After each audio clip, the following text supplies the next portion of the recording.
Okay, तो सामने आ जाते हैं 3 सड़कें। अगर हम सीधे आगे की तरफ जाएं तो हम पहुंचेंगे तानू लेक।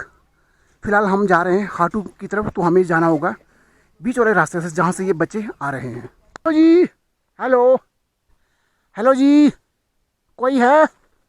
कोई नहीं है यहाँ, तो कोई नहीं है।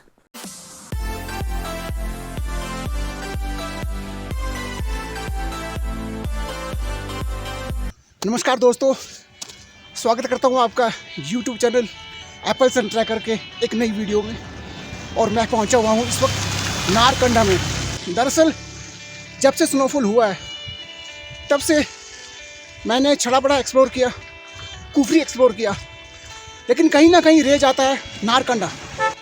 नारकंडा में इसलिए आना चाहता था क्योंकि नारकंडा हिमाचल प्रदेश डिस्ट्रिक्ट शिमला का वो हाईएस्ट पॉइंट है जो काफ़ी फेमस है माता हाटू के कारण। आज की इस वीडियो में हम देखेंगे कि स्नोफॉल हो जाने के बाद नारकंडा कैसे दिखता है। तो यही कुछ देखने और दिखाने मैं पहुंचा हुआ हूँ नारकंडा। तो ज़्यादा देरी ना करते हुए शुरू करते हैं आज का ये वीडियो। रास्तों में ब्लैक आइस होने के कारण इस बार नारकंडा जाते वक्त मैं गाड़ी लेकर नहीं निकला, बल्कि मैं निकला एक सरकारी बस के थ्रू। शिमला से अगर नारकंडा की दूरी की बात करें तो वो है 65 किलोमीटर, जो कि 2 घंटे में कवर हो जाते हैं।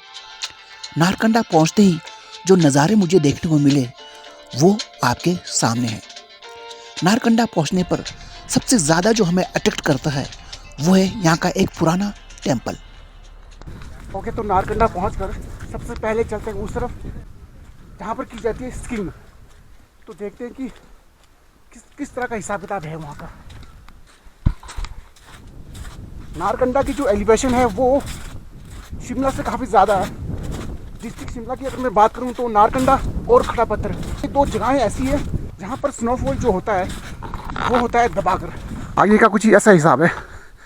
अरे यार, यहाँ तो कई सारे होटल हैं, यहाँ पर तो स्टे करने के कई सारे ऑप्शन हैं। काफ़ी सारे होटल्स हैं यहाँ पर। होम स्टे भी होंगे, हाँ होम स्टे भी है। इस तरफ देख रहे हो आप। तो यहीं से आगे की ओर कहते हैं कि वो पॉइंट है जहाँ पर स्कीइंग की जाती है। फ़िलहाल स्नोमैन बना हुआ है, सामने एक शिवलिंग से बनाया हुआ है बर्फ़ का, जो कि बहुत ही प्यारा लग रहा है। और इधर का कुछ हिसाब किताब कुछ ऐसा है। स्नोफॉल जो है यहाँ पर दबाकर हुआ है, दबाकर। तो जी आगे का कुछ ऐसा है। फिलहाल मैं हूँ, कुछ टूरिस्ट आगे से आ रहे हैं। कूल सा मौसम, शांत वातावरण।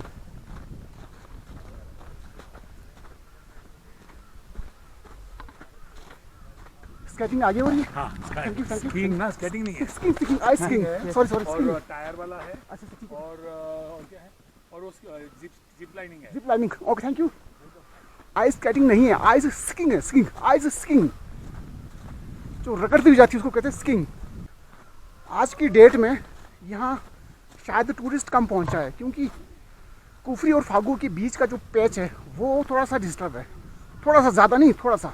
तो आज और कल में मुझे लगता है कि वो बेटर हो पाएगा, और उसके बाद सभी नारकंडा ईजिली पहुँच पाएंगे।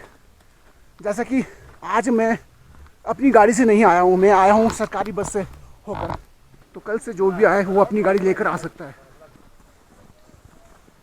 तो आई थिंक मैं शायद पहुंच ही गया हूँ।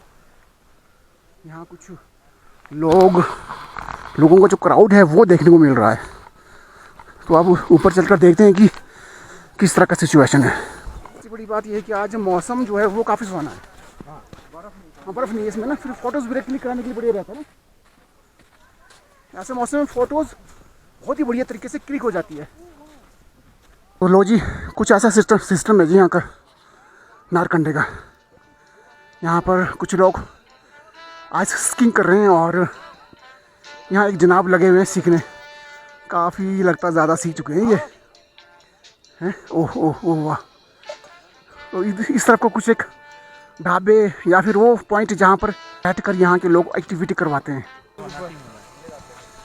क्या दो है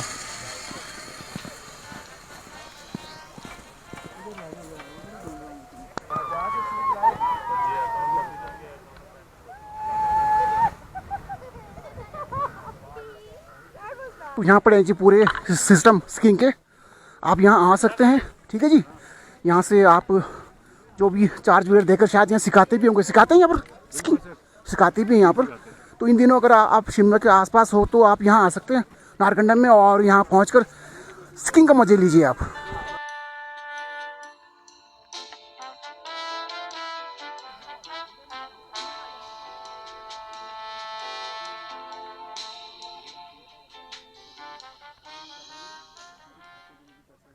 ओके, तो ये था नारकंडा का वो पॉइंट जहाँ पर स्कीइंग की जाती है। काफ़ी ज़्यादा तादाद में यहाँ पर सैलानी पहुँचे थे और स्कीइंग का मज़ा ले रहे हैं। तो फिलहाल अब चलते हैं आगे की ओर। ओके, तो काफ़ी देर में आज स्कीइंग वाले पॉइंट पे रुका और अब जा रहा हूँ आगे की तरफ। अब देखता हूँ कि मुझे खाटू माता की तरफ जाने देते हैं या नहीं। अगर जाने देते भी हैं तो देखते हैं कि सड़क कहाँ तक थ्रू है। तो कुछ लोग अभी भी चले हुए हैं आज स्कीइंग की तरफ।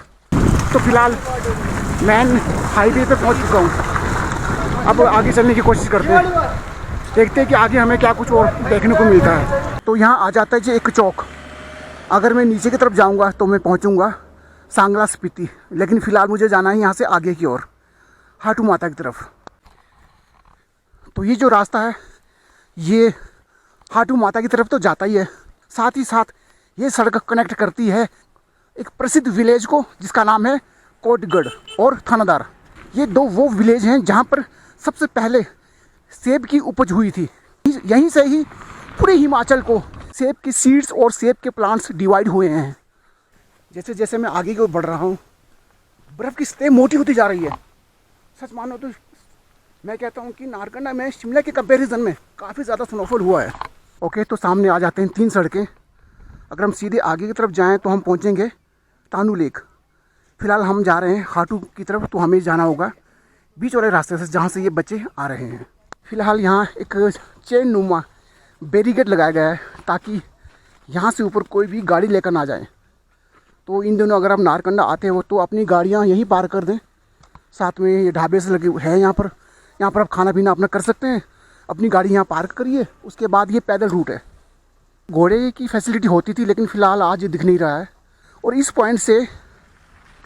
पॉइंट से खाटू माता की जो डिस्टेंस है वो है तकरीबन 6 किलोमीटर। तो अगर आप चलने में सक्षम हो तो आप पैदल ट्रैक कर सकते हो, वरना यहाँ बीच में कहीं शॉर्टकट वाले सड़क भी हैं, शॉर्टकट वाले रास्ते, आप वहाँ से भी आगे की ओर जा सकते हो। यहाँ एक बोर्ड लगाया गया है, सावधान बर्फ़ के कारण सड़क बंद है। फ़िलहाल ये जो मिट्टी देख रहे हो आप, ये स्पेशली फेंका गया है आज या कल में, ताकि कोई भी गाड़ी लेकर यहाँ से ऊपर जाने की कोशिश ना करे। तो ये मैं कहता हूँ कि काफ़ी सही है। वरना यंगस्टर क्या करते हैं कि चले जाते हैं और कहीं ना कहीं कोई ना कोई हादसा जो है वो हो जाता है। तो फ़िलहाल कुछ ऐसा हिसाब किताब है।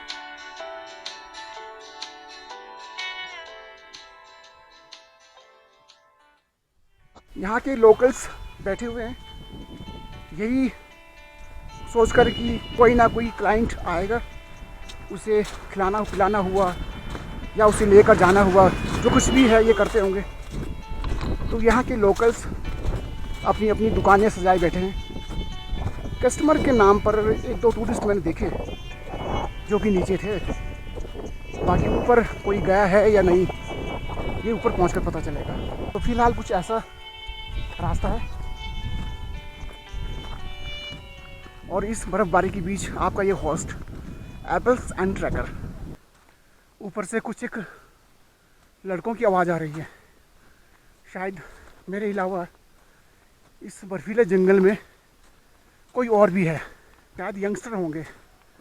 वो इस तरह से खुशी के माहौल में अक्सर चीख लेते हैं, ज़ोर ज़ोर से चीखने लग जाते हैं। ना जाने ऐसी क्या मस्ती चढ़ती होगी, चीखने वाली क्या बात है भाई। इंजॉय करो चुपचाप से, म्यूज़िक सुनो, गाने सुनो। ये तो खैर रहा मेरी सोच, बाकी लोगों की अपनी अपनी सोच होती है। कहते हुए अब बर्फ़ की जो स्टे है वो मोटी होती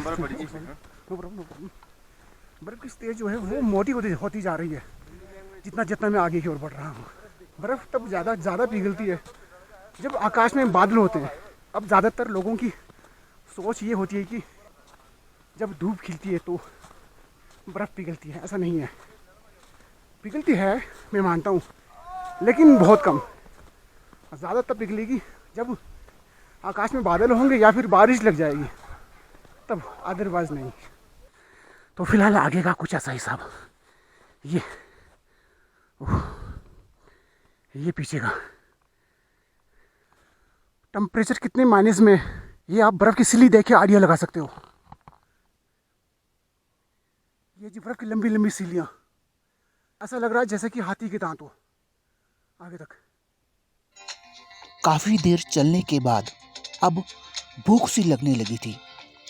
किसी राहगीर ने मुझे बताया कि ऊपर एक कैंप साइट है, वहां आपको खाने के लिए कुछ मिल सकता है।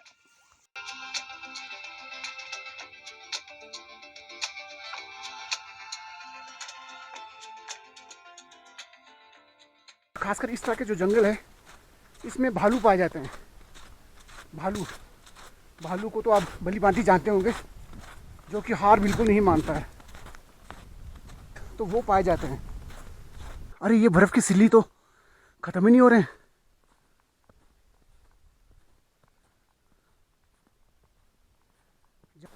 जहाँ जहाँ तक पहुँच रहा हूँ, साइडों में बर्फ़ की सिल्लियाँ। उफ। तो चलते चलते अभी तक वो कैंप साइड नहीं आया है जी। अब शायद आगे होगा, वहाँ काफ़ी देर रुकूंगा भी और उनसे पता भी करूँगा कि आगे का रास्ता ठीक है या नहीं।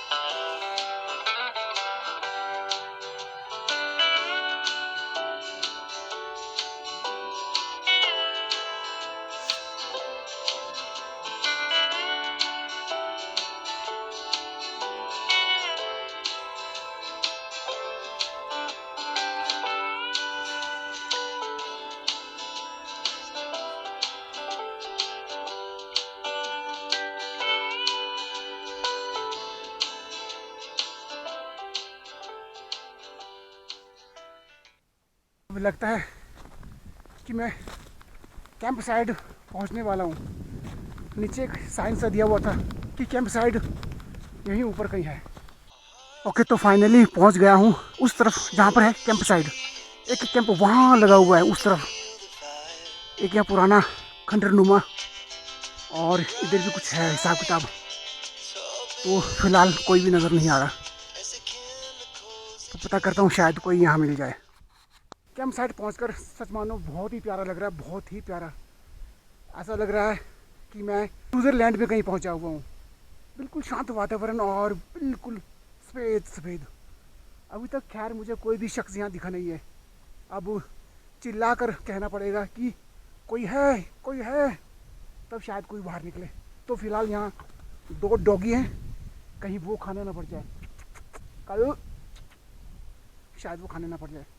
हेलो जी, हेलो जी, कोई है? कोई नहीं है यहाँ, तो कोई नहीं है। अब डॉगी मुझे देखकर पूंछ हिला रहा है, कहीं काटे ना। डॉगी बस काटे ना मुझे, बाकी सब ठीक है बेटे, काट ना दियो। काटने वाले डॉगी लग नहीं रहे हैं। यहाँ एक मारुति कार की इंजन ओपन है जी। ओहो, मैंने सोचा यार कोई नहीं होना। कुछ खाने पीने का है सोर्स आपके पास? और क्या चीज़ है साथ? कुछ दाल चावल परांठे जी? हाँ दे दो, गर्म कर दो, तब तक मैं थोड़ा टहलता हूँ। तो बड़े मुश्किल से यहाँ कुछ खाने पीने के सोर्स मिल पाया। मैगी, दाल चावल परांठे, इस तरह की चीज़ आपको यहाँ पर मिलेगी। लेकिन अब यहाँ से ऊपर की तरफ जाना, मैं कहता हूँ कि खतरे से खाली नहीं है। तो यही है वो कैंप साइट जिसके बारे में मैं आपको बता रहा था।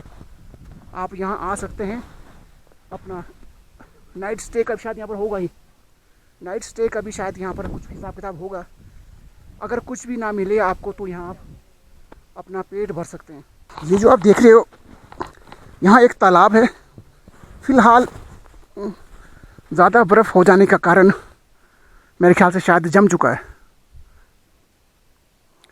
तो कुछ ऐसा हिसाब किताब है जी कैंप साइड का। बाप रे, मेरे पैर ज़मीन में घुसते जा रहे हैं। ये तो बहुत ही ज़्यादा स्नो यहाँ पर मुझे देखने को मिला। अगर कोई ज़्यादा स्नो की शौकीन है तो वो नारकंडे के कैंप साइड तक आ सकता है। अगर कुछ दिनों के बाद अगर आप आओगे तो शायद आपकी गाड़ी यहाँ तक पहुँचेगी, लेकिन फ़िलहाल आपको यहाँ तक ट्रैक करते हुए आना पड़ेगा। नारकंडे से यहाँ तक का जो दूरी है वो है तकरीबन 4 किलोमीटर। उसके बाद यहाँ से होते हुए फिर जिगजैग होते हुए जाना होगा खाटू माता के लिए। तो फिलहाल कुछ यहाँ पेट पूजा कर लेते हैं, उसके बाद देखते हैं कि क्या कुछ हो पाता है। लंच करते हुए मुझे यहाँ के लोगों ने कहा कि सर आप आगे ना जाएं, आगे बर्फ़ और भी ज़्यादा है। मैंने उनसे कहा कि मैं चल सकता हूँ क्योंकि मैं एक ट्रैकर हूँ। उन्होंने कहा सर हम मानते हैं कि आप एक ट्रैकर हैं, आप एक लोकल हैं, आप चल सकते हैं, लेकिन सर शाम का समय होने वाला है और अगर कुछ भी हो गया तो आपको मदद नहीं मिल पाएगी, प्लीज़ आप आगे ना जाएं। तो उनकी बातों को सुनते हुए अपने हाटू पीक तक पहुंचने के अरमानों को दिल में दबाए मैंने डिसाइड किया कि अब मुझे वापस जाना चाहिए। तो इसलिए आज की इस वीडियो के ट्रैक को मुझे कैंप साइड में ही ख़त्म करना पड़ा और मैं निकल पड़ा वापस नारकंडा की तरफ।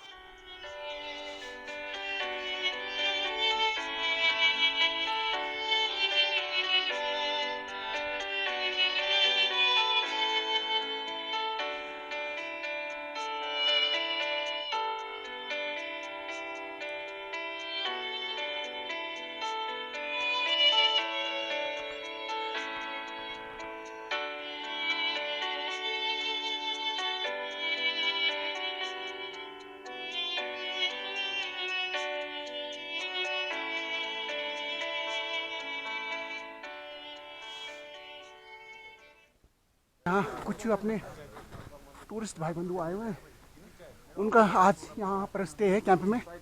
उन्होंने ऑलरेडी कैंप बुक कर रखी है। अगर आप भी चाहते हो कि कैंप बुक करना तो यहाँ की डिटेल्स आपको मिल जाएंगे, आप स्टे कर सकते हो। तो फ़िलहाल मैं जा रहा हूँ यहाँ से वापस। आज की डेट में मुझे खाटू माता के दर्शन नहीं हो पाए, चलो नेक्स्ट टाइम सही। अब स्नो इतना ज़्यादा है कि मैं क्या बोलूँ, पैर कभी इधर कभी उधर, कभी इधर कभी उधर, उसमें बहुत ही ज़्यादा थकावट महसूस हो रही है। और स्नो इतना ज़्यादा है कि मैं क्या बताऊँ आपको, आपने वीडियो में देख ही लिए होंगे।